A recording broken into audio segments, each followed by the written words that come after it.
हरिओम प्रिय दर्शकों, यदि आपकी वृश्चिक राशि या वृश्चिक लग्न है तो इस वीडियो को बहुत ध्यान से देखिएगा।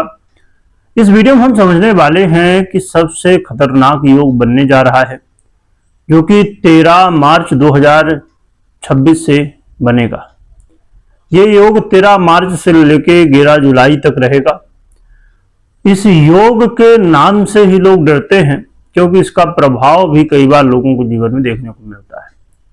कौन सा योग संयोग बन रहा है, इसका प्रभाव आपके लिए, यानी वृश्चिक राशि हो आपकी या फिर वृश्चिक लग्न हो, आपके ऊपर क्या देखने को मिलेगा, इस वीडियो में हम समझेंगे। क्यों खतरनाक ये योग है, ये भी समझेंगे। प्रिय दर्शकों, आपने कभी न कभी सुना होगा काल सर्प योग के बारे में। तो ये काल सर्प योग गोचर में निर्मित होने जा रहा है।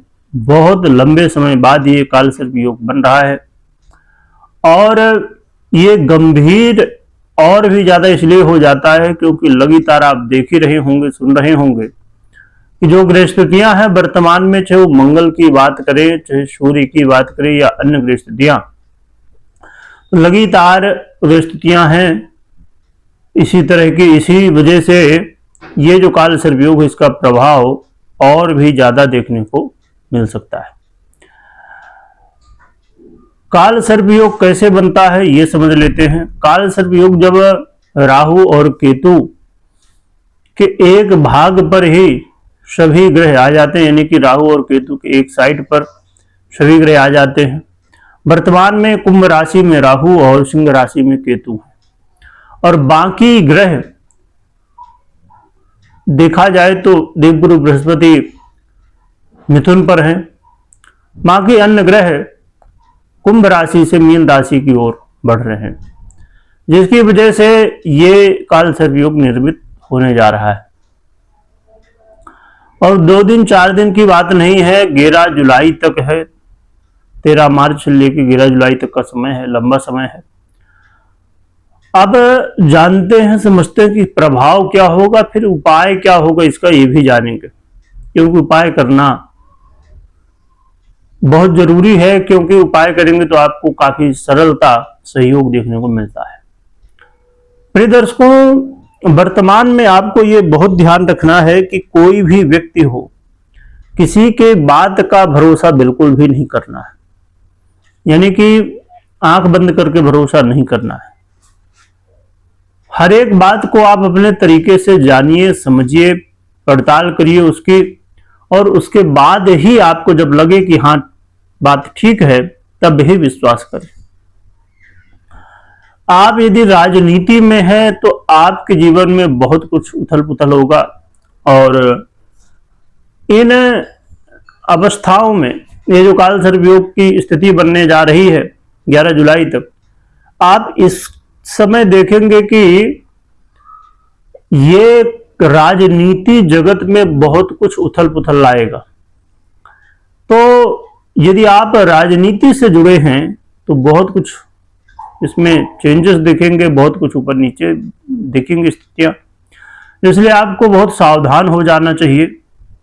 राजनीति में कुछ लोग अपने जीवन में अब वो समय देखेंगे जो अभी तक नहीं देखे, इसलिए।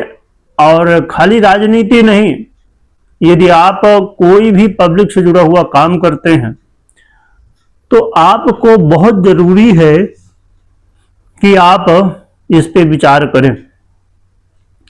यदि आपको प्रॉपर्टी लेनी हो, बेचनी हो, जमीन हो, घर हो, फ्लैट हो, जो भी ये इससे जुड़ा जो भी काम करते हो, भैया सावधान हो जाइए, क्योंकि यहां पर बहुत कुछ चेंजेस दिखेंगे आपको। और कई बार कुछ लोग तो शिखर में पहुंचेंगे, तो कुछ लोग बिल्कुल समझिए कि खाई में जाएंगे। इसलिए आपको सतर्कता के साथ, सावधानी के साथ आगे बढ़ने की आवश्यकता है। और ये जो समय है, यदि आप जॉब करते हैं, नौकरी करते हैं, लापरवाही बिल्कुल नहीं। अपने बॉस के साथ अपने रिश्तों को बढ़िया बनाए रखिए, वाद विवाद बिल्कुल मत करिए, गुस्सा मत करिए। आप अपने जो सहकर्मी हैं, आपके साथ जो काम करते हैं, उनके साथ अच्छा व्यवहार रखिए। यहां पर वाद विवाद, लड़ाई झगड़े और प्रमोशन या डिमोशन ऐसी स्थितियां बन सकते हैं, इसलिए आपको बेहद सावधानी बरतनी है। माता पिता के स्वास्थ्य का ध्यान रखिए, इनके रिश्तों का ध्यान रखिए। तो इन सभी विषयों पर आपको सावधानी बरतने की आवश्यकता है। यहाँ पर बिल्कुल भी लापरवाही मत करिए, क्योंकि लापरवाही का कहीं ना कहीं प्रभाव तो दिख ही जाता है, इसलिए आपको इन बातों को ध्यान रखना है। एक बात और भी मैं बता दूं, यदि आपकी कुंडली में इसी तरह योग संयोग बना है, काल सर्प योग बना है, और आपके चतुर्थ भाव में राहु हैं और दसम भाव में आपके केतु महाराज हैं, यह अन्य किसी तरीके से काल सर्प योग बना है, तो इसका प्रभाव इस समय बहुत ज्यादा देखने को मिल सकता है। अन्य तरीके से बना है तो अन्य क्षेत्रों में इसका प्रभाव और बढ़ सकता है, या इसी तरह बना है तो फिर इन्हीं क्षेत्रों में प्रभाव अधिक बढ़ सकता है।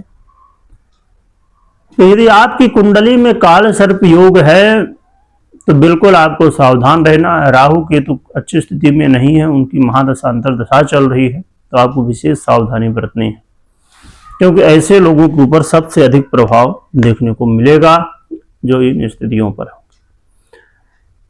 क्या उपाय करना चाहिए जिससे इस काल सर्प योग के प्रभाव हमारे जीवन में ना हो या बहुत कम हो? उसके लिए एक सबसे सरल साधन है, वो है भगवान शिव की आराधना। भगवान शिव की आराधना जितनी भी कर सकते हैं करिए। अभिषेक बहुत ही प्रिय है भोलेनाथ को, तो अभिषेक करिए, पूजन करिए, स्तोत्र मंत्र जो भी बन सके आप करिए। और काल सर्प दोष निवारण के लिए इसका यंत्र भी आता है, पूजा भी होती है, तो वो भी कर सकते हैं, करवा सकते हैं। और इसके लिए विशेष रूप से उपाय एक किया जाता है, नाग का जोड़ा, यानी 2 नागों का जोड़ा चांदी का विशेषकर दान प्रवाहित किया जाता है जल पर, तो ये भी कर सकते हैं। तो ये उपाय करिए जिससे आपको सहयोग मिले। बाकी आपको कोई भी निर्णय लेना हो तो अपनी पर्सनल कुंडली विश्लेषण के बाद ही निर्णय लीजिए। और जरा चेक जरूर करिए कि कैसे क्या आपके कुंडली में काल सर्प योग है, कौन सा है, क्योंकि इसमें एक काल सर्प योग एक्टिव होने वाला है, और ये एक्टिव होगा तो इसका प्रभाव दिखेगा ही। कमेंट में ओम नमः शिवाय लिखेगा, भगवान भोलेनाथ की जयकारा लगाइएगा, स्मरण करिएगा। वीडियो देखने के लिए बहुत बहुत धन्यवाद।